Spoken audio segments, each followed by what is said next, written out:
안녕하세요. 사랑하는 형제자매 여러분. 주 예수님의 평화와 축복이 여러분과 가족에게 항상 함께 하시길 바랍니다. 아멘. 오늘 저는 정말 기쁩니다. 하나님께서 제 마음에 놓아주신 강력한 말씀을 전해드리려고 합니다. 이 영상을 끝까지 보시면 여러분의 삶이 변화될 것이라고 확신합니다. 저를 믿으시고 무엇보다 주 예수님의 말씀을 믿어주세요. 그리스도께서는 우리가 열매를 맺고 그 열매가 영원히 남아야 한다고 가르치셨습니다. 형제자매 여러분, 그리스도인에게 가장 중요한 것은 어떻게 시작하느냐가 아니라 어떻게 끝내느냐입니다. 그래서 오늘 저는 여러분에게 하나님과 함께하는 여정에서 인내하라고 격려하고 싶습니다. 여러분이 믿음 생활을 잇는 10년, 30년 했든 아니면 일주일 전이나 며칠 전에 시작했든 상관없습니다. 중요한 것은 믿음을 지키고 생의 마지막까지 달려가는 것입니다.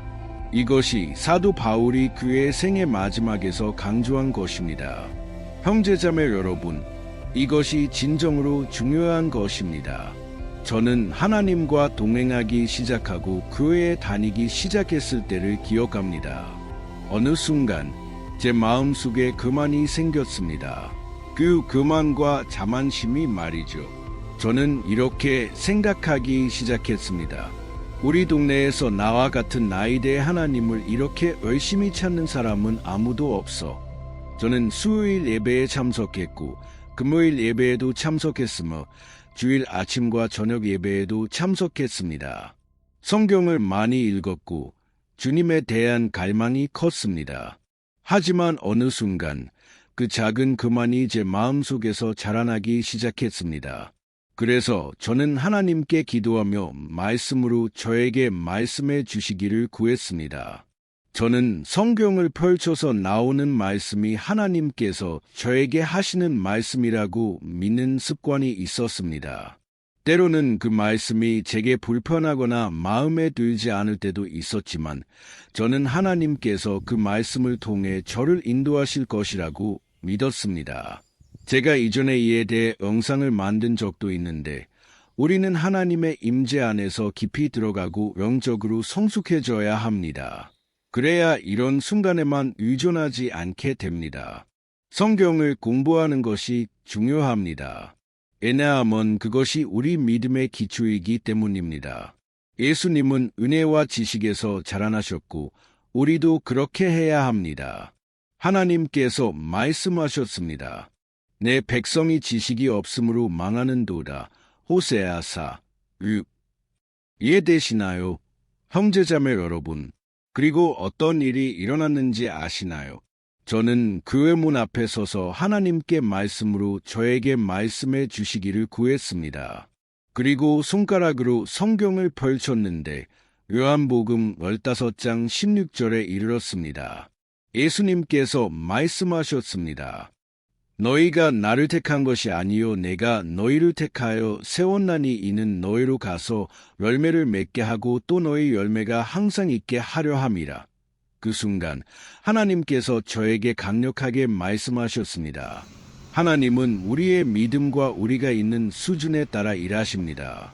그 당시 저는 하나님께서 말씀을 통해 저에게 말씀하실 것이라고 믿었고 하나님은 그렇게 하셨습니다. 예수님께서는 제가 하나님을 찾고 있다고 생각했지만 사실은 하나님께서 저를 선택하셨다는 것을 보여주셨습니다. 그것은 저를 자유롭게 했습니다. 제가 하나님을 향한 모든 갈망은 사실 하나님께서 제 마음에 심어주셨다는 것을 깨달았습니다. 제가 예수님을 받아들이고 회개하고 제 삶을 그분께 드린 것은 모두 하나님께서 시작하신 일이었습니다. 그분이 저를 먼저 선택하셨습니다. 이해되시나요? 그리고 제가 왜 이것을 여러분과 나누는지 아시나요? 왜냐하면 우리의 마음은 종종 하나님으로부터 멀어지기 쉽기 때문입니다. 성경은 예레미야 17장 9절에서 이렇게 말씀합니다. 마물보다 거짓되고 심히 부패한 것은 마음이라 누가 능히 이를 알리오마는 예레미야 선지자는 우리의 마음이 하나님을 찾는 것이 아니라 멀어지려는 경향이 있다고 경고합니다. 그래서 우리는 매일 하나님께 의지하며 우리의 죄를 회개하고 교만과 자만심, 허영심을 버려야 합니다. 이해되시나요? 제가 말씀드린 것 중에서 여러분과 공감되는 부분이 있을 것입니다. 오늘 저는 여러분의 마음을 하나님의 마음과 일치시키기 위해 도움이 되는 말씀을 전하려고 합니다. 왜냐하면 여러분도 모르는 사이에 여러분의 마음이 하나님으로부터 멀어지고 있을 수 있기 때문입니다. 우리는 종종 우리가 피해자라고 생각하지만 사실 우리는 우리 자신의 최악의 적일 수 있습니다. 그리고 우리는 이것에 대해 매우 조심해야 합니다. 성경에서 두 가지 예를 들어 여러분에게 우리의 마음이 어떻게 하나님으로부터 멀어지는지 보여드리겠습니다. 오늘은 여러분을 직면하게 할 메시지이지만 동시에 여러분의 삶을 변화시킬 것입니다. 시작하기 전에 한 가지 부탁드립니다. 여기 처음 오신 분이라면 아래에 있는 구독 버튼을 클릭하고 알림을 설정해 주세요. 모두 옵션을 선택해 주시기 바랍니다. 제가 매일 간단하고 실천적인 방법으로 성경을 이해하는 데 도움을 드리고 싶기 때문입니다. 하나님께 영광을 돌립니다. 시작해 보겠습니다. 제가 말씀드린 대로 우리는 종종 우리 자신에 대해 오해할 수 있습니다. 우리가 영웅이라고 생각하지만 사실 우리는 악당일 수 있습니다. 그리고 이것은 우리가 깨닫지 못한 채 일어납니다. 성경에서 믿음의 사람들, 즉 유롭다고 여겨졌던 사람들이 어떻게 자신의 엉망과 작은 실수들의 수가 하나님의 길에서 멀어졌는지 보여드리겠습니다. 먼저 예수님 시대의 종교 지도자들인 바리새인들에 대해 생각해 보겠습니다. 그들은 성경을 잘 알고 있었고 11조를 드렸으며 일주일에 2-3번 금식했습니다. 그들을 보는 사람들은 정말로 이 사람들은 하나님의 사람들이구나 라고 생각했습니다. 하지만 형제자매 여러분, 내복음서, 마태복음, 마가복음, 누가복음, 요한복음에서 우리는 이 사람들이 예수님의 주요 반대자였다는 것을 알 수 있습니다. 흥미로운 점은 그들이 처음부터 그렇게 시작하지 않았다는 것입니다. 그들은 성경에 대한 진실한 열정을 가지고 있었고 학자들이었으며 하나님의 모든 명령을 지키려고 노력했습니다. 성경은 예수님이 12살 때 이 사람들과 상의하시고 질문을 하시며 가르치셨다고 기록합니다. 그들은 경건한 사람들이었지만 영적인 교만, 제 생각에 가장 나쁜 종류의 교만이 그들을 다른 사람들보다 우월하다고 생각하게 만들었습니다. 그들은 예수님을 거부하기 시작했고 예수님은 그들이 만든 기준에 맞지 않았기 때문입니다. 예수님은 아이들, 고아들, 가부들, 죄인들을 돌보셨습니다. 예수님은 세리인 삭개오의 집에서 식사하셨고 그 종교 지도자들은 그것을 참을 수 없었습니다.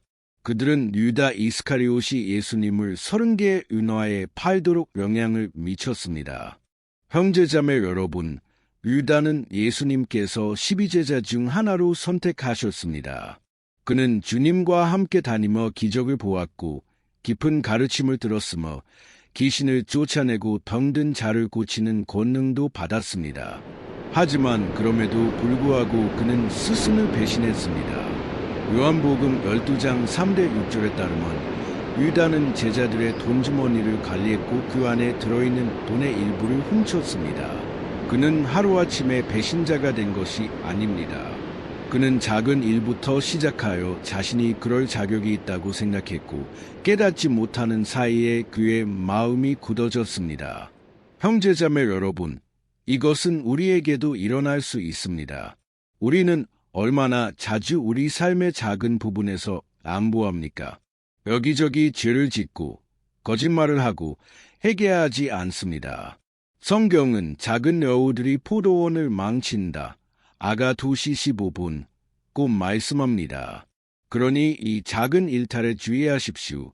왜냐하면 우리가 가장 예상하지 못할 때 우리의 마음은 이미 변했을 수 있고 우리는 모든 것이 정상이라고 생각하기 시작할 수 있기 때문입니다.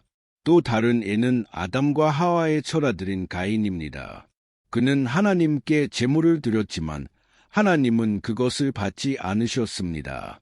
왜냐하면 그것이 올바른 방법으로 드려지지 않았기 때문입니다. 가인은 화가 났고 하나님은 그에게 경고하셨습니다. 가인아, 제가 내 문 앞에 엎드려 있느니라. 너는 그것을 다스릴지니라. 창세기사 7. 하지만 가인은 그 경고를 무시하고 결국 그의 동생 아벨을 죽였습니다. 형제자매 여러분, 유다와 가인처럼 우리는 우리가 피해자라고 생각하는 잘못된 생각을 품을 수 있습니다. 하지만 사실 우리는 우리의 잘못을 인정하고 하나님 앞에서 겸손해야 합니다. 우리는 이렇게 기도해야 합니다. 주님, 저에게 자비를 베풀어 주세요. 저는 합당하지 않지만 주님의 임재와 변화가 필요합니다. 형제자매 여러분, 죄는 우리를 붙잡고 우리가 깨닫지 못하는 사이에 우리를 노예로 만듭니다. 이것은 거미줄과 같습니다. 희생자가 깨달을 때쯤이면 이미 그물에 걸려 있습니다. 적은 우리 주위를 돌며 우리를 삼키려고 합니다. 베드로전서 5:8. 우리는 깨어 있어야 하고 기도해야 하며 매일 하나님을 찾아야 합니다. 이 메시지에 감동을 받으셨다면 댓글로 하나님, 제 마음이 주님 앞에서 겸손하기를 원합니다. 라고 적어주세요. 이 영상을 친구들과 가족들과 공유해 주세요. 이제 함께 기도해 보겠습니다. 주님, 우리 하나님, 아버지, 우리 삶에 행하신 모든 일에 감사드립니다. 오늘 우리는 우리의 상태를 돌아보고 우리가 종종 실패하지만 주님의 사랑은 변함없이 신실하심을 깨달았습니다. 주님, 우리의 교만, 허영심, 그리고 우리를 주님으로부터 멀어지게 한 모든 죄를 회개해야 합니다. 우리가 끝까지 믿음 안에서 우리의 관계와 주님과의 동행 안에서 신실할 수 있도록 도와주소서. 병든 자를 고치시고 포로된 자를 자유롭게 하시며 슬픈 자를 위로해 주소서. 예수님의 이름으로 모든 질병, 고통, 저주가 이제 깨지기를 선포합니다. 주님의 자비와 은혜에 감사드립니다. 예수님의 이름으로 기도합니다. 아멘. 하나님께 영광을 돌립니다. 저는 하나님께서 여러분의 삶을 위해 놀라운 계획을 가지고 계시다고 믿습니다. 여러분이 첫걸음을 내딛기만 하면 됩니다. 이 메시지는 간단하지만 여러분의 삶에 깊은 축복을 가져다 줄 것입니다. 하나님께서 여러분을 축복하시길 바랍니다. 다음 영상에서 뵙겠습니다.